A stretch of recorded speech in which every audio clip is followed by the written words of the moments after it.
Good evening, viewers. With me tonight on African politics is Mr. Ghana.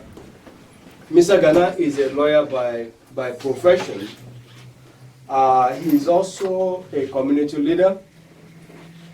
He's a columnist, but he writes for Lincoln Journal Star.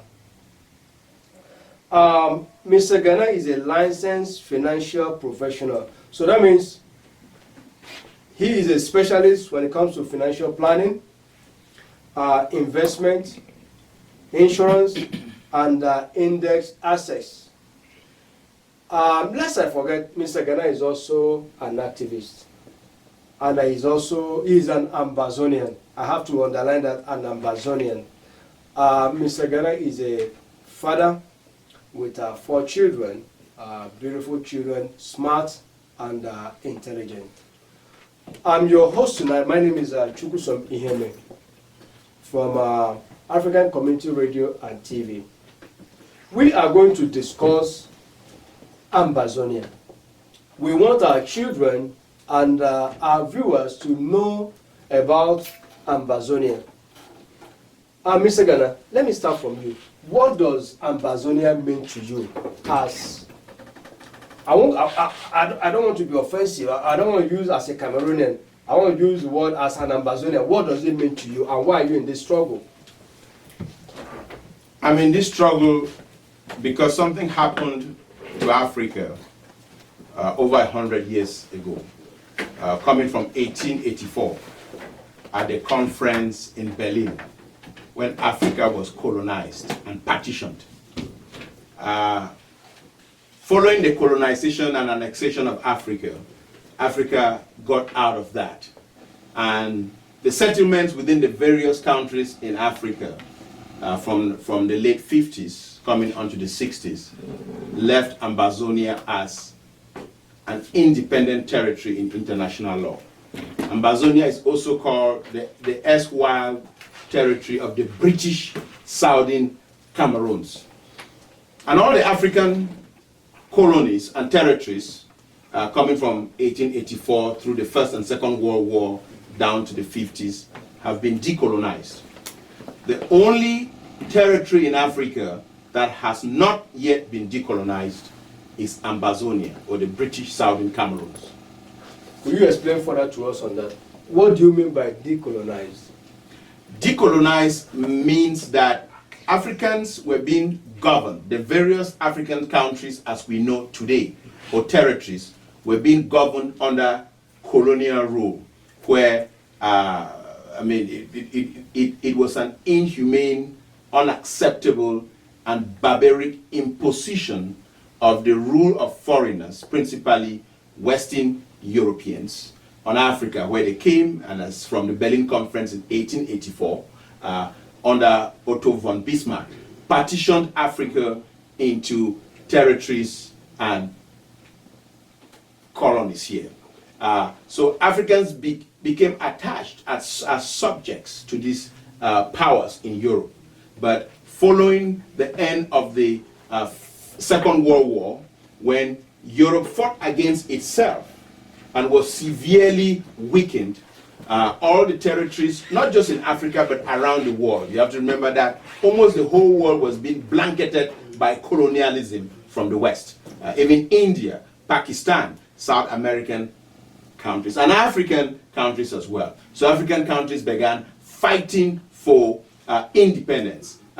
You remember liberation struggles such as the Mau Mau in Kenya, where they fought against the British to achieve their independence. You remember liberation struggles in Nigeria, where they fought against the French to achieve their independence. Some of that independence came through peacefully, some of it came through by military conflict. And in Cameroon, especially in French Cameroon, independence of French Cameroon came through what they call the Maquisard Wars, where they fought against the French, and eventually Cameroon attained its independence. France handed its sort of pseudo-independence to French Cameroon. Now, the Treaty of Versailles that ended the First World War led to Germany being disenfranchised of its territories led to Germany having its territories in Africa, its territories and colonies taken away. The German colonies in Africa were Togoland, German Cameroon, Tanzania, and Southwest Africa, which is current-day Namibia. So all of those territories were taken from Germany, and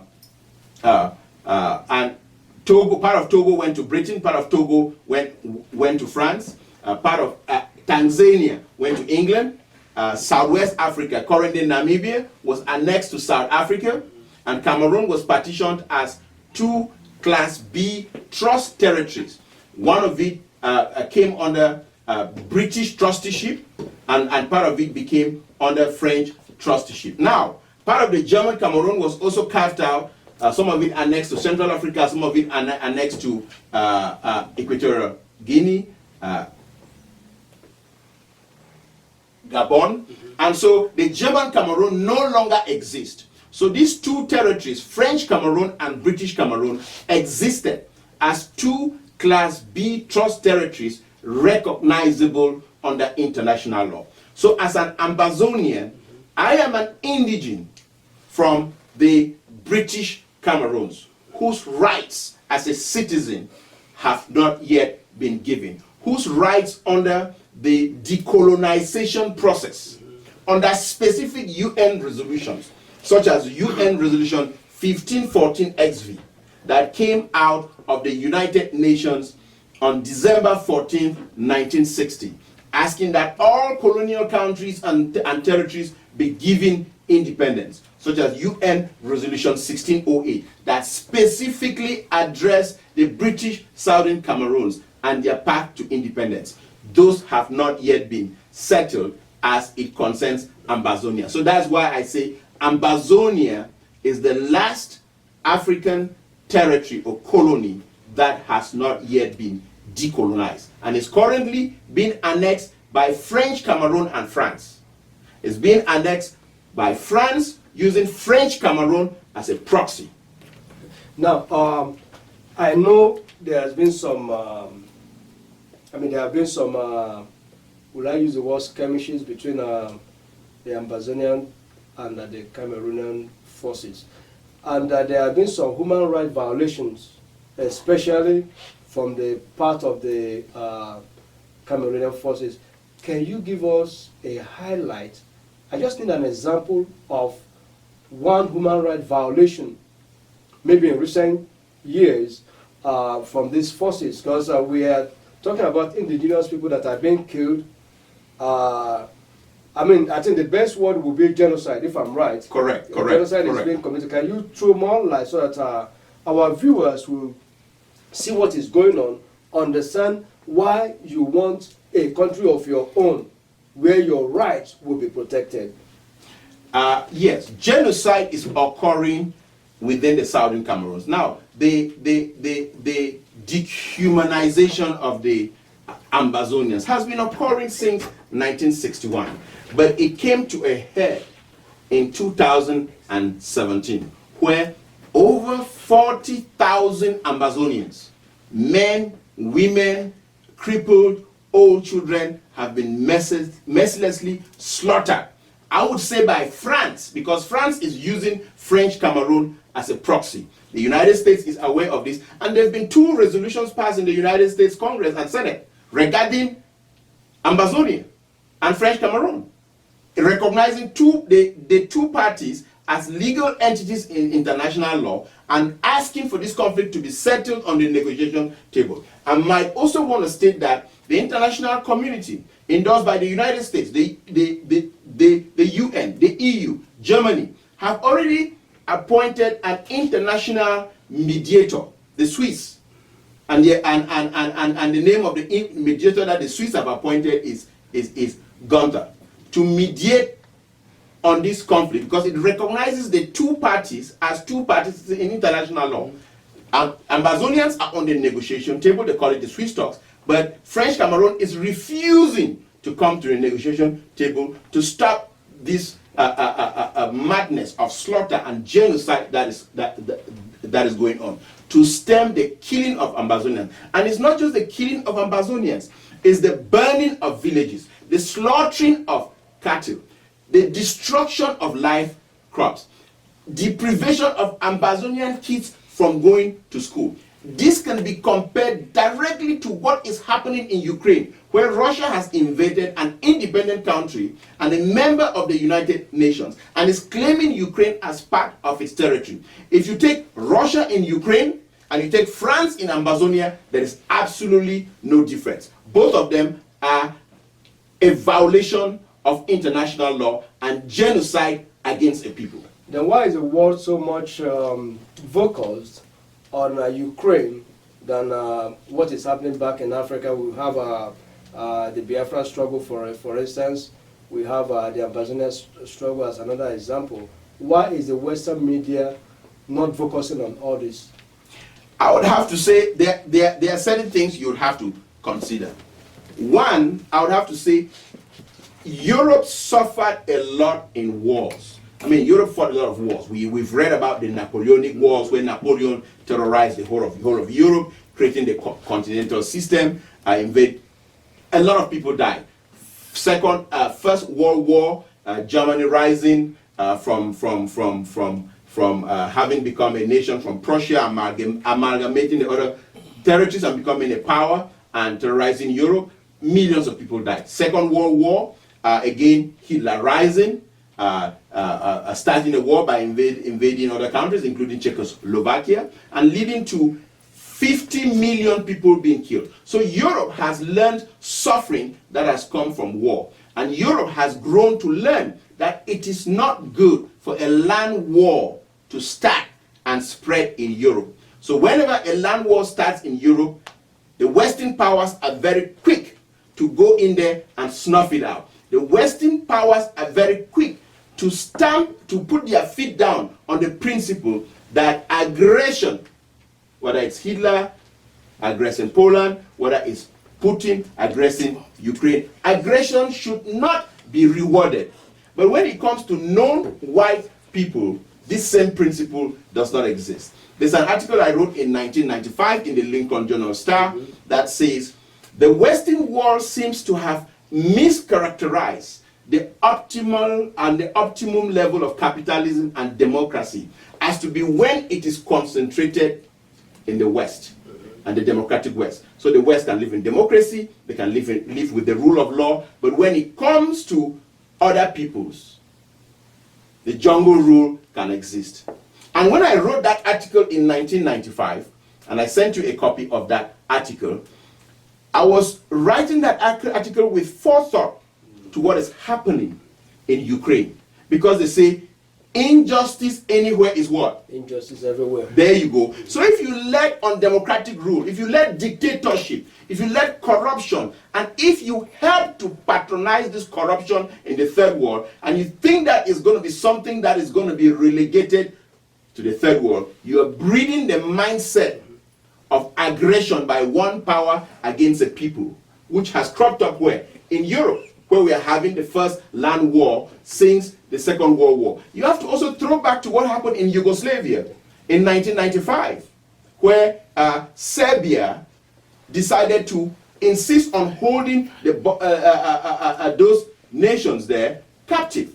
Bosnia, Montenegro, Croatia, where Milosevic tried to keep those independent peoples through military force. What did the West do? They got in there quickly and they stamped it out because they did not want that land war to spread in Europe.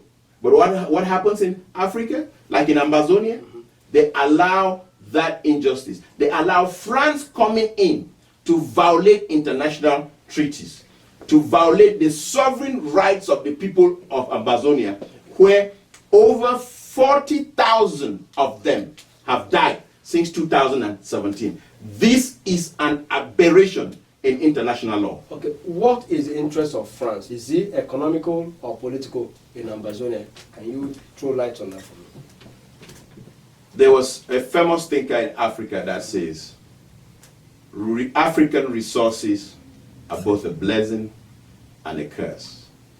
Wherever you find African resources, you find the appetite for conflict. Wherever you find African resources, you find the invitation of predators. In French Cameroon, they have resources. But in Ambazonia, Ambazonia has oil and a lot of other resources.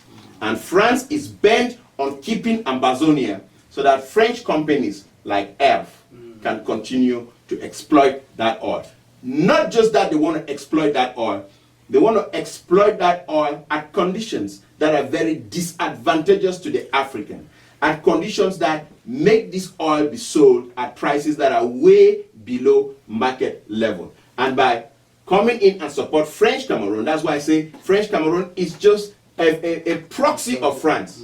To annex Ambazonia, France can maintain that stranglehold and continue to exploit oil from the Saudi Cameroons and get away with murder.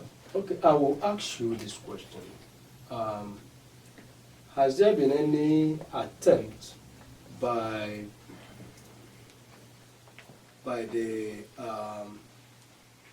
Ambazonian leaders to involve the Western media? Yes, there have been several attempts. We have written to Western houses, we've written to CNN, we've demonstrated in front of CNN, we've demonstrated in front of BBC. We have networked and canvassed the world. We have met United States senators, we have met United States congressmen. I have gone to the office of the senators here, Senator Roberts, the congressmen in this jurisdiction are flown to Washington, D.C. We as a people have canvassed the Senate offices. We have really sensitized not just the Western media houses, but the Western political systems as to what is happening. And they know what is happening, but it is just not a priority to them. In fact, I'm going to tell you this. In 2019, I had a meeting with Senator Dick Durbin in Illinois, where Ambazonians invited, had a goodwill, and I want to thank Senator Dick Durbin for having done that. And I presented the case of Ambazonia to him. I printed all of these UN resolutions, and as I was speaking, I handed them to him. And I gave him examples. He said, Valentine, don't forget, when 1 million Tutsis and Hutus were being killed in 1995, the United States was intervening in Yugoslavia to stamp out the conflict there. So those two conflicts were occurring at the same time, but while they were curing the situation in Yugoslavia, they allowed the situation in Rwanda, Burundi to deteriorate to the casualty, to the deaths of over or close to 1 million Tutsis and Hutus. That is an aberration and a violation of humanity.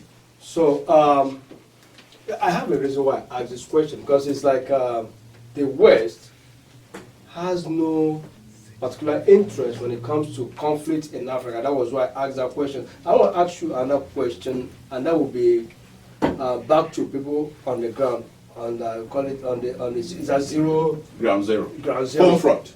Home front. Yes. What is the pulse back home? Are they in support of this liberation struggle, or are there some people against the struggle? They are preponderantly, a substantial majority of our people are in support. I communicate with them, I stay in touch with them. You cannot be, or they cannot be affixing you to part of a country that you do not belong. They cannot be affixing you to part of the country where you have but second class or third class rights. It cannot sustain itself. So our people are hungry for the restoration of our statehood and our sovereignty. And our statehood goes back to 1954, where we had the first elections, the first democratic elections to ever occur on the African continent, occurred in Ambazonia. Then it was called the British Southern Cameroons, where we had a multi-party election where the party of Dr. EML Endeli won, and he became the first prime minister of the Southern Cameroon. Became the prime minister. And in 4 years later, we had an election again where the parties contested, and John Gu Foncha won and became the prime minister. But coming now, but we were still under trusteeship with the British. So coming into 1959, 1960, where African countries were receiving independence, instead of Ambazonia being given its independence by the guardian trustee, England. England sort of did a lot, England and France sort of did a lot of schemes behind the scene to have Ambazonians go vote in a plebiscite if they wanted to become part of Nigeria or become part of French Cameroon. Instead of giving them their independence, consistent with UN Resolution 1514 XV, which said, give independence to all colonial countries and territories, irrespective of their political preparedness. So it was a violation of international law that is blowing up now as a conflict between Ambazonia and French Cameroon. Okay. One more question. The question is this. Some years ago, Yes. we have Ambazonian leaders that came to Nigeria and they were forcefully renditioned back to Cameroon to face trial. Can you throw more light on that in a few minutes? Yes. Ambazonian leaders, this was in 2018, specifically on January 5th, 2018, where a coalition between the Cameroon Security Service, Secret Security Services, and the Nigerian Security Services, maybe with the coalition of France, abducted these leaders, including Julius Ayutabe, Ezeku Fongala, who we call, another one we call Pat Tasang, and a host of them, 12 of them were abducted. And you see, they thought that the abduction of these leaders was going to end the struggle. But this is something that is coming from the people. There's a hunger to have their statehood withdrawn. And they were illegally taken across international borders, against international norms, against established international rules, from Nigeria to Cameroon. Okay, and they were kept in dungeons in Cameroon for about 9 months, where Ambazonians did not even know where they were. Let me give you an example. I want to give you a little corollary, a little example of I think it was under the rule of one of the Nigerian military leaders. I cannot remember the name specifically, but they tried to abduct Umaru Diko. Yeah, he's a president. Who is in? Correct. They tried to abduct Umaru Diko. Buhari. They tried to abduct Umaru Diko from England to Nigeria, and the British customs stopped it because it was illegal under international law, despite the fact that it was alleged that Umaru Diko had stole so many billions from the Nigerian treasury. Okay, I will stop you there for a second, just for commercial break. Then we'll get back to you on this same question of extraordinary rendition. We're going to talk more about that. We'll break for commercial. Thank you. Where we stopped. Yes. I want you to run it up in 1 minute, just on that thought. I didn't want you to lose the thought on where we stopped. Yes, I was just explaining how the Ambazonia has been truncated because French Cameroon and France have tried to erase our culture, to erase our dignity, to erase our educational system. I, for one, I was locked up in 1985 for over 2 months in detention for rising up to protest against French Cameroon trying to change our system of education, where instead of writing the GCE A level and O level, they wanted to come into our territory and impose so that we would be writing the French probatoire and the back, which is a more inferior educational system to the British educational system. So they've tried to truncate, erase our culture, and this conflict started when they went even further now in 2013, going upwards, and started bringing judges trained in civil law to come administer courts in Ambazonia that were based on the common law system. Judges who spoke just French to come and be adjudicating cases in Ambazonia where the lawyers and the litigants spoke English. How can you impose that on the people? How can you bring Mexican judges speaking Spanish to come rule in courts in Ambazonia where the litigants are speaking, the litigants and the lawyers are speaking English? It's a non-starter. It's deal with. Dead on arrival. How can you bring teachers from French Cameroon, speaking French, to come impose them to be teaching kids in Ambazonia who, from their homes, from their primary schools, are speaking English? So, attempts to eradicate our culture, eradicate our language, eradicate our identity. And when that did not succeed, now we have the wholesale killing of our people, where over 40,000 have died. If that is not genocide, I don't know what genocide is. Okay. One more question. I think I did ask you the economic benefit from the relation between IPOB Yes. and the Ambazonian. Yes. What, just in 30 seconds, the advantage that you think will come out from this? You talk about the refugee crisis, the eastern part of Nigeria, Correct. helping in addressing some of them, taking in southern Ambazonian that were Yes. fleeing for their lives. Correct. So what other economic benefit do you think can come, or any other benefit that you think can come from this relationship?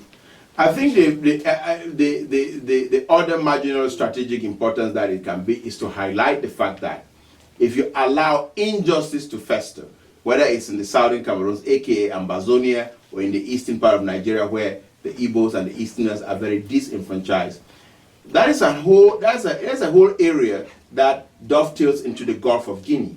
And we're talking about trade between the West and the East, and ships traversing that area. If that area continues to degenerate and result into full-flung warfare, it threatens not just that geopolitical Gulf of Guinea, but it threatens international trade between the East and the West. So that is something that the international community needs to watch out and promote the resolution of these conflicts in a peaceful way. Okay, let me ask you. I know I have, my sponsors are telling me that my time is almost up.